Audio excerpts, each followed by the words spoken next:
covering all your favorite parts of the 50-yard fight. This is the Inside the Walls podcast with Zach Kyleman and Jim Mernier.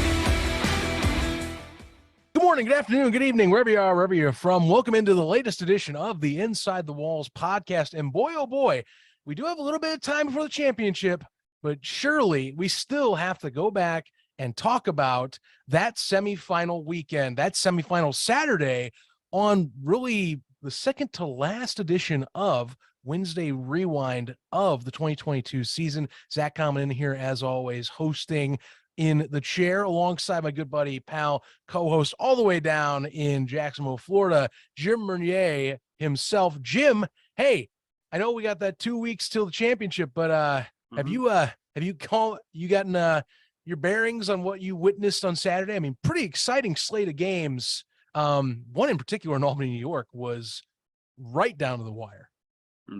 It was you can say it's a coming out party in Carolina. The return of Bain, just solidifying my opinion that he is the MVP of the league because he proved it again this week. And in Albany, we had a shootout between two teams that are even. Still, they're even teams. Last two games were combined 2 points. And congrats, Albany. You guys won the game. But the Stars showed out both sides. Albany could not cover Rob Jones and Naquan Murray. Jacksonville could not cover Darius Prince or Dwayne Hollis. Exactly what arena football is supposed to be. Castro and Arvell both had great games. The deciding factor was a field goal kicker, Marco Grosco, with a 2-point deuce at the end of the game. I'm not going to be like a lot of Shark fans out there that said, well, Albany had the favor of the time clock. I did watch the game. There were questionable spots, but it's not where you're like, oh, you got to review that. No. But still, Hail Mary at the end of the game to get the game within 1 point. Talking to a couple of colleagues of mine about the game, and basically we all had the same assumptions. It was the Jacksonville Sharks season, back and forth all year, ups and downs, and you saw that in that game. But Albany escaped with the win. But overall, it was a great game. Albany did what they did. They got the W. Coach Manas, got to tip my hat to that coaching organization and that team. They did what they did and won. But yeah, if you looked at the chat rooms and stuff during the game, it was pretty funny. Shark fans were making some nice jibs towards Albany fans. Some are kind of, I think, are because we Shark fans hold this league to a high standard, and Albany's didn't just show it a little bit. But overall, on the game on the field was incredible. I'm talking about the fans in the stands. That was one of the only things that disappointed me this past weekend in both games. I was expecting more people in the stands. So that was a jib to the Sharks. That's when you know when your season's over, you start attacking attendance. And I wasn't attacking attendance. Like, my job was to cover the game, watch the game, see how the game was going, see how the game was played. And then Jackson, that game was incredible. Now in Carolina, Columbus got out of the fast start and just could not get out of their own way in the second half. And Albany and Bain, DJ Myers, Kendrick Ings. It was everything that we said about the Carolina Cobra, for almost calling the Panthers. I held myself from what we said all season long about the Cobras came out in that game. Coach Resinala has done a great job to keep that team together through the thick and thin with injuries. A couple players out a couple of weeks and Bain out a couple of weeks and coming back. Therefore, they're a force. And when they're healthy, when everyone's on that field, I think they only lost one game, and I think that was in Columbus. Ever since then, they've won every game they played when everyone's on the field. Overall, it was a crazy weekend. Congratulations to the Albany Empire. Congratulations to the Carolina Cobras. Round 4 of that matchup. It's a decisive one. Yes, Carolina did sweep Albany, but Albany wins this one. They have the bragging rights, and if Carolina wins it, I think they'll be the first team in the NAL history to do a gentleman sweep of a team. And I don't care who you are, what fan base you are, what league you are. It's hard to beat the team twice. It's hard to beat the team 3 times. It's going to be very hard to beat a team 4 times. And of course, if you know, I'm from Jackson, we have history of losing to a team 3 times, Tennessee. But overall, it was a great weekend. The NAL production, both crews, Gaz and his crew, great doing back and forth commentary with the fans. It was really presented, and of course, the guys in Carolina did very. They were actually going back and forth with the fans, like dropping jokes left and right. It was pretty cool. It's pretty nice how the two broadcasting crews brought the fans into the game. But overall, it was a great weekend, in my opinion. But besides, I can't really hate. Yeah, my Sharks lost, but we made the playoffs, and we gave it our all to a team that's very loaded without our number one weapon. Yes, Devin Wilson is our number one weapon. We didn't have him, and we lost by 1 point. But that's not an excuse. But still, it just gives you credit to the Jacksonville Sharks and their performance, and it gives a credit to the Albany fans and the Albany team of holding on to win that game, because Jacksonville gave them all. And I've said last week and I said 2 weeks ago, I really want to play Albany again. I would see how the two teams would fare, and basically they did the same what they did in week 3, even. So it was a fun weekend. But overall, very intriguing. And later in the show, I want to tell you who I think are going to the awards, because those awards are coming up pretty soon. At the NAL Championship, the Friday before the NAL Championship. So I'm going to say who I think will be the certain award members. We're not going to give them all. I'm not going to give them all. Like one notables: Ironman, Player of the Year, Coach of the Year. I mean, yeah, we can do Ironman, MVP, offensive and defensive. But our voices don't mean anything. We're only 2 people. Like there's a lot of people. Yeah, there's a lot of people that vote officially on this. We have a smidgen of the vote. So yeah, but overall, I just want to say, especially the Jacksonville organization, hell of a year, roller coaster of the year. To the fans of Jacksonville, love you, support you, come back next year. Especially to Columbus, again, we are good friends with Josh Blair and Jason Gibson of the Columbus Lions in that organization. All the respect to them. All respect to Mason Espinoza, who just forewarning, ladies and gentlemen, Mason will have a lot more appearances on this show, but it's just going to be a different variety, like a little 30-second to 5-minute thing about inside in the arena football, like something. We're going to try and work something out and have him on the show as a third co-host. But overall, I enjoyed the weekend. It's what the playoffs means. Your passion goes aligned to your logic. Like for me, I really wanted my Sharks to win. But back of your mind, you got to realize you got to look at the game. Both teams on the field, all 4 teams had different narratives in both games, and it was incredible. So yeah, Albany, Carolina, round 4. Whoever thought? Well, I mean, hey, you dive straight full bore into both of them. I was going to see where this goes. So I mean, look, I'll be frank with you with both of these. I mean, I kind of if you start off that first quarter, for example, we'll flip over to Carolina first. You start that first quarter off. Jonathan Bain, he comes back. It had been talked all week. Didn't know about the status. Obviously, if folks remember, he was he's on the suspended list. That doesn't mean he can't come back. You just have to rearrange your roster. Mm-hmm. So if you saw the transactions, and I posted them up on to the Facebook group that most of you that listen in are on, Grady gets put on IR, Bain gets pushed over onto the active roster. Thus, Jonathan Bain being healthy now, ever since his injury against San Antonio, he is now able to play. So that was, again, he's able to rejoin. No one opposed it in the league. So he's able to be freely coming back on. Tommy Grady has to sit on short-term IR for basically the rest of the year is what happens there.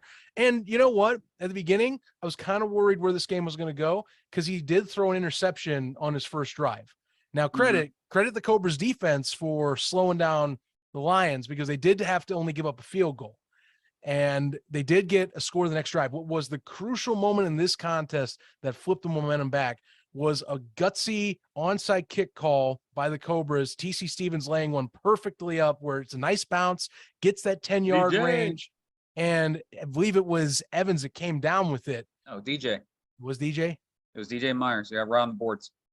That's right. Well, I knew that's right. It was on the boards. Okay. That's correct. So Myers comes down with it, gets a quick score. Of course, they come right back, get a nice running. It proceeds to start the first of 3 straight running touchdowns in that swing. And really, the Cobras just didn't look back. That honestly, that gutsy play, I think it was just kind of a momentum boost to like get these guys back in the game. Like, hey guys, look, now we got it back on our side. Let's go play the ball we know. And I think if I had to guess what Coach Rez was doing at that moment when they got the lead back, I think that's exactly what happened. Because after that, it felt like Mason and crew were pretty much harassed the rest of this game. And it felt like anything that the Cobras did, they were almost untouchable after that first few series of getting like the jitters or getting, I guess, the slight rust off of Bain's shoulders, for being away for a bit. But I mean, he hit some dimes in this game. There's one particular pass to Kendrick Ings, I believe in the second quarter. He's covered really damn well by Maurice Leggett. We know Leggett's an awesome cover man for the Lions. He's done a great job this year, done a great job in several years in the arena game. And I mean, Bain laid that thing in right over the fingertips of Leggett, right at Kendrick Ings. Perfectly placed ball. It had an insane zip. It's what you expect from Jonathan Bain, where he does that fast gunslinging throw. Dude's back. So he's definitely geared up. This was a gear up game. I think you're gonna get, he's fully healthy. He's ready to play. That was no shadow. There's no shadow of a doubt there whatsoever. And I think that if you are a Cobras fan, you got to be happy. It's been a roller coaster for that final quarter of the season. Malik Henry did a great job anchoring the ship, even with Tommy Grady coming in for support and they had to put him back in. They're here now. They got their field commander back on the turf right at the right time. And they're hitting gears right at the right time again, too. Defense came in clutch again as well. Like I said, with Mason Espinosa being there and having a few weeks under his belt, I was really impressed, again, just how well they slowed down what the Lions want to do. Consistently in receivers' faces, consistently in Mason's face. Uncomfortable for roughly 3.5 to 3/4. It just felt like the Cobras were smothering. Once they got their gear back in order and they got the lead, it was lights out. You noticed that it was very noticeable in the game because there was plays where Mason had open receivers and he saw the open receivers, but the pressure was in his face. He was throwing ducks to the feet or behind the receivers. Like they were a couple plays where he, I want to say it was the end of the second quarter going to halftime. He had a receiver wide open in the end zone for a 2-point conversion. And he almost spiked into the end zone because I want to say it's either Lloyd was right there about to tackle him or it was Brown that was coming right through. That front five was giving Mason no time. And you didn't see that a couple weeks ago when Columbus went back there a couple weeks ago and was doing work on Carolina. They bounced back. Carolina's defense, especially in Jacksonville the last week of the year, stepped up in the second half, and they did in this game too. And when you have a quarterback like Mason Espinosa not feel comfortable back there, you're doing work. And that just tells you how good Darian Townsend is, because he was getting open while Mason was just getting frustrated. And Darian was battling, like he had a couple of catches, I think, on Lance and a couple on Joe Powell. I'm like, whew. Oh yeah, God, he's lethal. I mean, Darian still got his touches. I mean, he got his touches, 121 yards, 3 TDs. It's hard to stop him. You just got to be able to, he can't get. It's like kind of like Darius Prince in Albany. When you think of that, you can't let him be that force that takes over the game. You have to be able to, who else proves their worth, because he's going to get his touches. So that's exactly what happened. You look at the rest of it. I mean, Forston had 3 TDs. But like guys, I mean, they didn't have Desmond Reese there. We learned later. So that was obviously a target that was sorely missed. And really couldn't have that third person that could step up. So, you do just enough to get in the QB's face, and you can kind of limit some of the opportunities, for any of that third, fourth of receiver options to kind of break open. Then, you're able to kind of maintain what you want in the secondary. Like for Carolina, I mean, as we've talked all year, I mean, they got a plethora of guys they can throw to. I mean, just look at the stat sheet list. Now credit, they didn't have to rely as much on that. They got turnovers and running TDs as well to anchor them in the first half. But I mean, you have 4 dudes that caught touchdown passes. The only one that caught multiple TDs was Kendrick Ings. Otherwise, Adam Smith, that long ball that was in the second half there, beautiful pass from Jonathan Bain. That was after a turnover. That was right after a turnover. It was a nice throw. And he threw a dime, and he caught it right there in front of Resinala. And I saw Resinala do the biggest Tiger Woods fist pump. I'm like, you knew he called that play and it opened up just perfectly. You saw Reznor just go, I was like, Yeah, I mean, if that zinger wow. to Ings I mentioned didn't get you excited as a Cobras Yeah. fan, I think that one alone goes, okay, he is fully back. That is Mhm. definitely the Jonathan Bain I remember from the most majority of this season. So, and again, they have so many options at receiver. You know, it's hilarious to think Adam Smith even threw a touchdown pass this year, and there he is catching a dime downfield. Joe Powell, as well, like we're talking. DJ Myers, who didn't even get a TD. Well, he got one TD catch, but like, again, none of these guys got really, except Adam Smith on that long ball. Because of that, none of them got over 50 yards over 3 catches and such. It's just, they can get you in so many ways, Well, yeah, and also with DJ, yeah, he may not have got the touchdowns. He got crucial first down catches. He got that onside kick, but he did a lot of his, you can say, destruction as the Mac. He was because of his size. It's very hard for a quarterback to lob a pass or get a short route when you have a receiver that size where they're playing a Mac. You're like, oh, okay, sure. yeah, I can't do that. But yeah, every one of those players had a potential. Like one thing I noticed that you won't see in Albany is the lack of the deuce and the special teams in Carolina because they use a different football. But TC did do very well. What's crucial is that, yeah, you aren't kicking deuces, but the onside kicks that were in this game were just ridiculous. How Columbus got an onside kick, and Carolina did one too. It was, I know it's more better of a chance in the NAL than the outdoor game to get onside kicks, but I don't remember the last time I've seen 2 onside kicks in the same game get recovered by the receiving team. Well, I was going to say, I don't think I've ever, I mean, there were 2 onside kicks in this game that, I felt they're so night and day. Erickson had a first of another of multiple attempts where, thing didn't even go 5. It went maybe 5 yards. The whole line's passed the ball, and it's just a quick flip of possession. Yeah. It happens. It's just just couldn't get the right spin on the ball or really the right angle to make it bounce. I was gonna say the Carolinas onside kick was more of a clutch kick. And when Columbus did theirs, they were down like 4 scores or 3.5 scores. So Carolina may have been, expecting it, but not really going to be aggressive towards it. Right. But the second time the instant kick happened, they were ready for it. That one was so early in the contest. Like I said, I mean, they got a nice stop to force a field goal from Erickson that he punched a cheap shot in, or not a cheap shot, a chip shot in. And then, they got to score back down the opposite way. That, like I said, that onside really that was the momentum shifter that just solidified Carolina to keep going. That's really what did it. No brake, all gas pedal. And it's led them here. And you have the Cobra squad, to me, that looks like the one from week 1, which is pretty, like I said, if you're a Cobras fan, the last 4-ish weeks of the season, you got to feel pretty good that you're going to championship looking like this right now. The only thing is you don't get to host. And hey, longer season, had some stumbles on the way, but you know what? You still get that number 2 seed. Thing is, though, you get to go to Albany, which, credit, they got 3 games. As you said, though, it is hard to beat a team 4 times.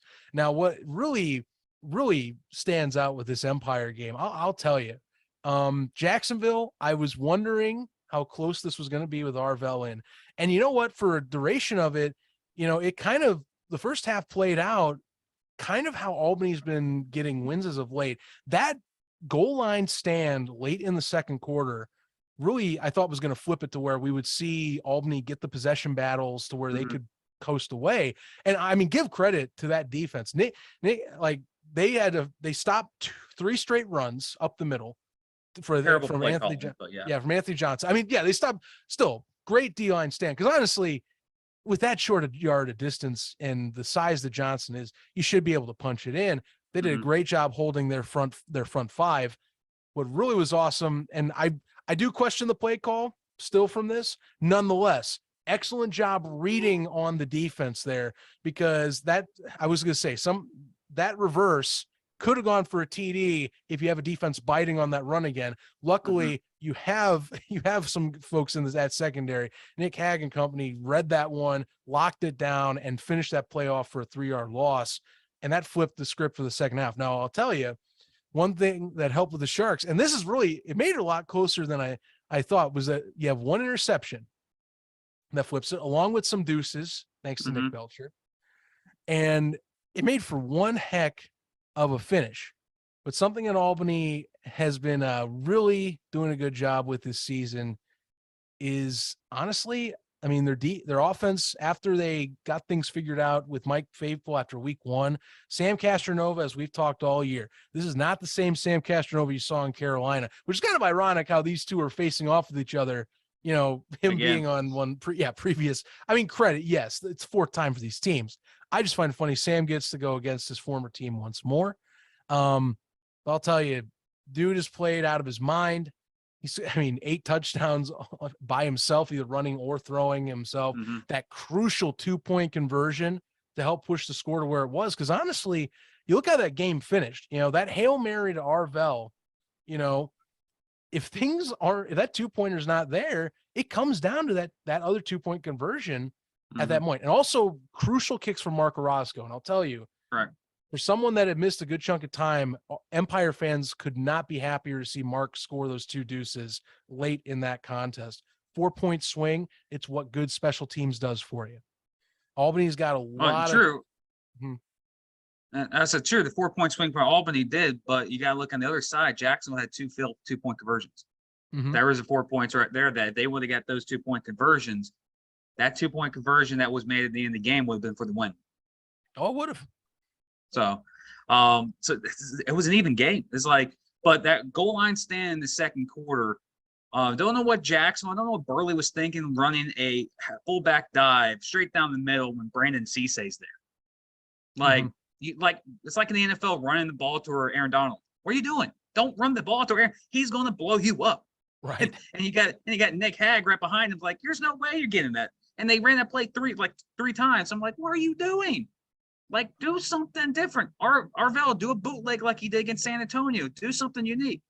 But you got to give credit to Nick Hag, Brandon Cesay, Dwayne Hollis. That defense in that second quarter stood up to get that 2-possession lead. But you got to give credit to Jacksonville. They got the turnovers in the second half. That whole third quarter, basically the third quarter and half the fourth, it was all in Jacksonville's favor because they were crawling back as the game was progressing, while Morosco was missing deuces.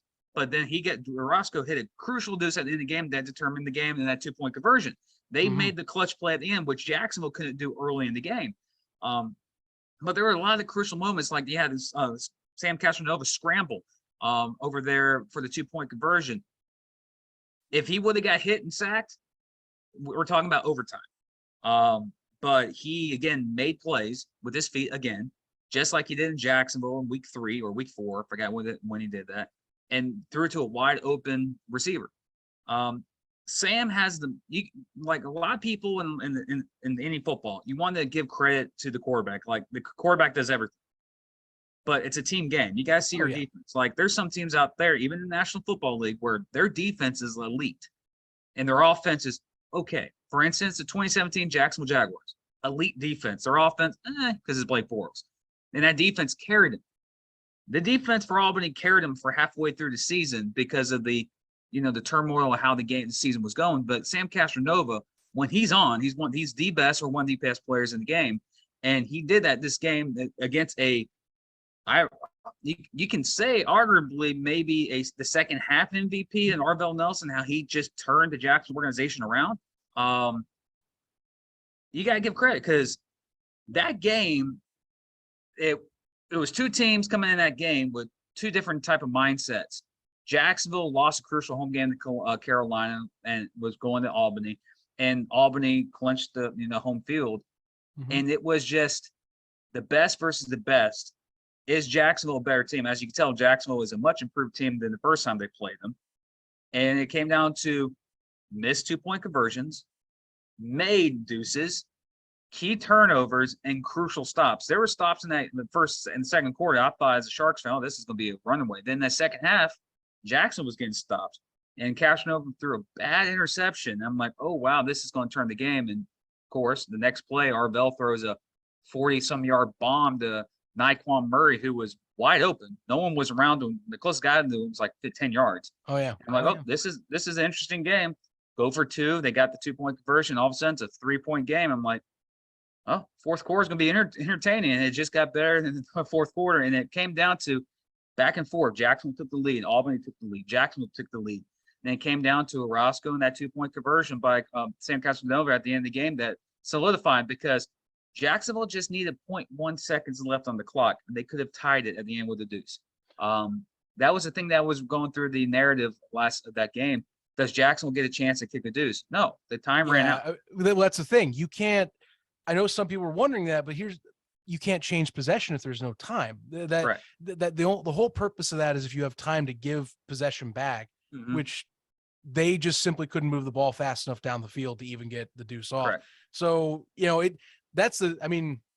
thing is, with close games like this, split second moments, comes down to the wire. Arena, generally it's funny because we talk about how 20 seconds in arena is forever. It really is. It just felt like this time, Albany was able to slow them down just enough, and honestly, I'll even be frank, that Hail Mary, you could argue it's dang, how does that even happen in the first place? But the Empire defense did just enough in the second half, even after that Solomon interception kind of flipped things back to where it was kind of back and forth. The Empire got back in their favor with that deuce and also with that 2-point conversion, and they handled things just as they need. And I'll tell you, even that interception, both QBs had a hell of a night. And I'll say this right now to you folks out there, when I look for a good arena football game, and some people may argue different if you want, I'm going to hold my ground on this. That's what I want out of arena football. That's the game I want to watch every week. The 60-plus point both sides. You don't know what the hell's going to happen. It's a minute left on the clock, but you still can't guarantee a win's going to be in your favor. That's the game I look for. That's good arena football. Well, sans of course the Nets. I'm just saying, for what we have today, that is good arena football, ladies and gentlemen. You should look for games like that, and that is a standard for what the NAL should look for. Good, high-quality competition with stars on both sides. Also, I want to give credit where credit's due. These people have been bashed all season. I think this weekend's games by the referees in both games was the best officiated games of the season. I watched both games. There were really no crucial bad calls or flags should have been thrown, flags up and thrown.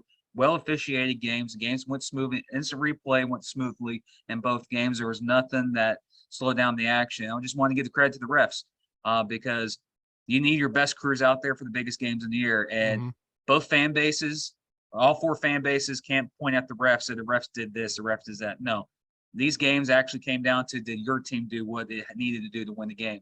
Only 2 teams did. The other 2 are going home, or they're already home, but the other 2 are going to the championship game. So hats off to Clarkson and the referee crews this weekend. I'll give you one instance that I was really impressed. And I know it's actually a really crucial moment during that contest with Jacksonville and Albany was the fan interference call. And I know no one likes to see those calls. I get it, but you got to give that crew credit because they looked at every angle and you could tell that there was a hit. They did see that. And I know some people go, no, that's bogus, but I'm telling you, there were enough angles. That was a nice call. It added attention to the game later on, but to me, that's good officiating. They did their due diligence. Was that in Carolina? No, that was in Albany. That was in Albany? Yeah. Remember, it was Marvin Ross picked it off the board. Oh, okay. That would have ended it. They had a similar one in Carolina, but that hit off of a fan. Hit off the pad, not the player's hand. So it happened in both games. So sorry that I didn't. Clarkson's cool in Carolina. I mean, Joe Clarkson, he's first off the head officiating for the league, but I always think he does a great job when he does Carolina games. And the crew that was in Albany, I thought did a really solid job for at least the atmosphere and for the tension in this game in the second half. They held their cool. They made the right calls. They reviewed plays, I felt, very thoroughly to where that was for ones that were very important in that case. And it's expected, like I said, the league has been trying to improve that aspect for sure. And I'm glad we brought it up in a good sense this week. Cause they saw what happened early, some stuff that happened early this year, and they've worked things out. is what I felt. So looking to see the same thing in the championship. I expect nothing less. It should be hopefully the best crew in the league out there. But yeah, it was good stuff. And like I said, it didn't affect the game. These were good football games. I agree with you completely. And I'm glad you brought that up, Jim. That was a good nod. Yeah. It's a good nod. You gotta give them love. They've been bashed all season. This is the best they've done all year, and you gotta give credit where credit's due. Just saying. Totally get it. Totally get it. Folks, I'm going to say this for me and Jim. We're not going to make our picks yet because we have a massive slate of championship lead-up shows that we're doing. We want to save it for our final walkthrough. So don't expect us to give early picks just yet because we want to talk to all facets of the team. So let's kind of break down. We got a lot of shows. Like, this is the busiest 2 weeks we'll have all season in terms of interviews and discussions between Carolina and Albany folks. So some ones that we can confirm right now. You're going to get conversations with both head coaches. So Coach Josh Resignalo and Coach Tom Manas, both are going to get their own episodes. We'll be talking with them in one-on-one conversations about their season and leading up to the 2022 NAL Championship game. We're also going to be talking with a player from each side of this spectrum. Right now, we're going to be talking with Kendrick Ings for Carolina. As of this recording, we're still looking to see who we're going to be talking to with Albany, but we can promise you it's going to be one of the top players on that team from this season. So you'll definitely not want to miss out on that conversation. We're also going to be talking with Jeff Levesque, who is the president of the Albany Empire. So we will be having him on the show, and Jim already knows he's got a little conversation he's got to do with him. If you want to go back to the last show we had with him, you might want to check something we got to discuss. I'm not going to lead too much on the line, but just saying, that's going to be coming up here when we do that talk. Should be fun. It should be a fun, lighthearted one, along with discussing the season. Let's just say I live up to my reputation. So yeah. And you might be wondering, hey, why is there only 2 Carolina episodes in? Well, if you remember, Coach Resignalo is kind of the do-it-all guy. Remember, he's head coach. He's the general manager. He also part owns the Cobras. So we're kind of getting the face of the Cobras in there. Basically the face that's not, say, a Rob Storm that's going to be stopping on this show. So, I mean, what can we say? Coach Resignalo has been, and Tom Manas and company, these 2 teams have supported us greatly throughout the season. We can't thank them enough. And we're excited to do this massive series of interviews. Honestly, I know some of you wanted to hear us talk to Kendrick Ings. So Kendrick's excited to come on the show. I actually just talked with him before we got on for this recording. He's looking forward to chatting with us. So you'll definitely want to not miss out on that one too. Veteran of the game, been through all phases, AFL, NAL, of course. So stick around for that. But Jim, I mean, you can stress it as much as you want as well. I can't stress enough. This is definitely the busiest streak of shows we're going to have since we've started this podcast. Oh, of course. When you're the official podcast of the National Marine League, when it's championship week and the game's up to the week, you got to push out content. Of course, Zach is going to be live in Albany. Unfortunately, I can't be there due to work, but we will be doing something special on game day, most likely a live stream. I'll be on my location here in Jacksonville somewhere with good internet, maybe here. I don't know. But we'll give you either a pregame early in the day, depending on what everything goes in such a way. Probably grab some coaches again, grab some players again, and maybe the commissioner again. So yeah, get ready. It's a big week. This week, next week is going to be huge. And for you Carolina fans, we got Kendrick Ings. Yeah, we got Coach Resignalo. We might get another player. I have a couple of guys who I really want to talk to with ties with Jacksonville. And we also may just get Bain back. He was a great guy to interview. We've had a great relationship with Jonathan Bain behind the scenes. We kind of knew about Jonathan Bain a couple of days before it was announced, but still.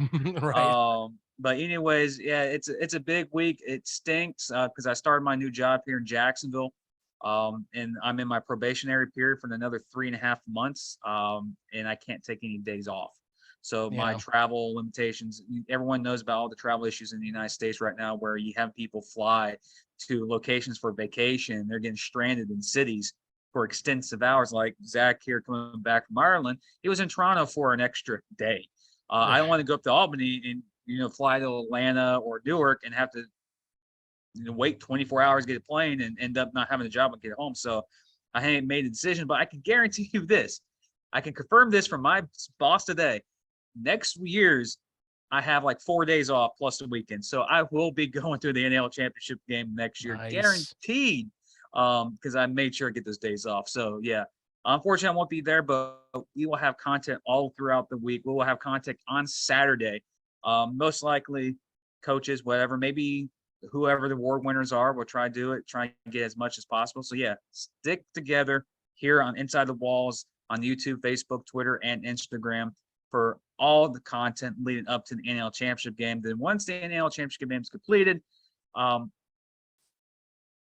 I don't know, we may do another show after that, like post something and do like recap like we did last year, recap the last season, the good, bad, and ugly. Then we might take a few weeks off because this has been a that might be the case. I mean, NFL season for us is also coming around the corner, so like, correct. You need to get my head in the game. For those who don't know, I'm a Bears fan. And I have other personal news. I know we don't like to.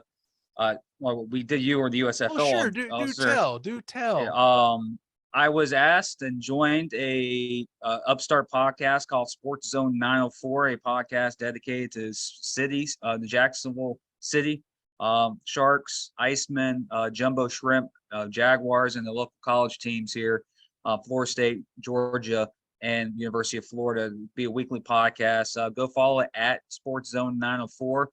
We do have some interesting guests already lined up, including Devin Wilson of the Jacksonville Sharks will be joining us to talk about his coaching career at Andrew Jackson and about Tennessee, about his college days, and possibly some stuff about the Sharks. But we'll strictly Duval County, Jacksonville, Florida podcast. And as we go throughout the season, throughout the Jaguars, whatever, it's going to be fun. I'm really excited. I've got a lot of things planned for that. It's because of this podcast, because of you, Zach. The guy, the people saw what I did here. They love what I did, how I present this show, the graphics and all. And they say, hey, we want to let's do this show for the city. And it's like, all right, let's do it. So follow the new Twitter at Sports Zone 904. That show will start this Friday, probably next Friday. Don't know yet for sure. Strictly all Jacksonville sports. So if you like me to talk about the Sharks, get used to it on that show. It's gonna be a lot. I will definitely preach the Jacksonville Sharks are in town, but it's something that it's been a project of mine, and now I get to do it with two good friends of mine here in town. So I'm really looking forward to get it going. So follow it at Sports Zone 904 on Twitter. Not Facebook yet, but we will be getting there too. So I got two other guys to deal with. They have to agree to do it or not. I'm not doing it all by myself. I'm not doing solo. But yeah, I'm very excited about it. So yeah. So that's my personal news. Well, go give them a follow, guys, for sure. Especially if you want. Hey, and look, if you want more Sharks content beyond the show, because like I said, we try our best to balance it out between all the teams. So if you want a little extra from a guy that we know here on our own that is diehard Jacksonville, go ahead and do that. Go check it out. I guarantee you, Jim's going to give you a good quality show. I promise. Or you want to see how the fan interaction is with the depressing Jags fans, because we'll be doing a lot of that this season. If the season goes south quick. Right. Which you might. I mean, hey, you never know. You never know. Just saying. Could be some high hopes. We'll see. We'll see. In the meantime, though, follow, of course, Sports Zone 904 on Twitter. Follow our show, by the way, on our own social at In Walls Pod. Again, that's at In Walls Pod. That's Facebook, Instagram, and Twitter for all of those tags. By the way, we actually, I mean, it's been an impressive year for us on Facebook. By the way, we have over 500 likes, 620 plus follows on there. Never thought I'd see that for a page I'd be helping run, but it's been awesome. You guys have supported us a ton, and we can't thank you enough. And then go subscribe to the YouTube channel. If you're watching right now and you haven't, hey, click that bell. It builds morale, as our good buddy, the Ref, has said on other shows that we have done in the past. Thanks, and shout out to Stefan Raychuk for that.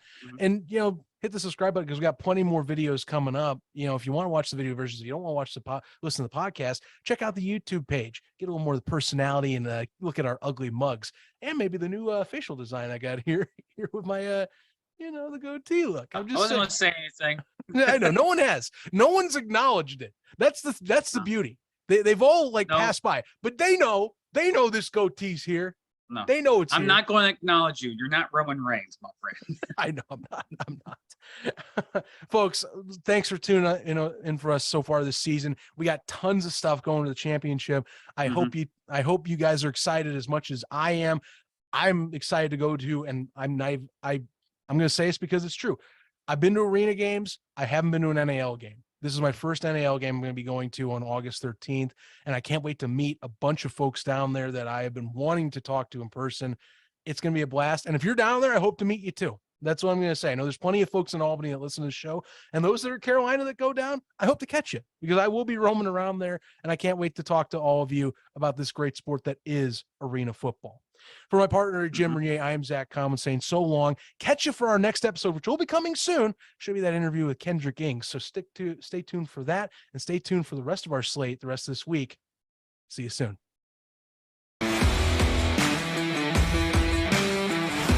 Covering all your favorite parts of the 50-yard fight. This is the Inside the Walls podcast with Zach Kyleman and Jim Bernier.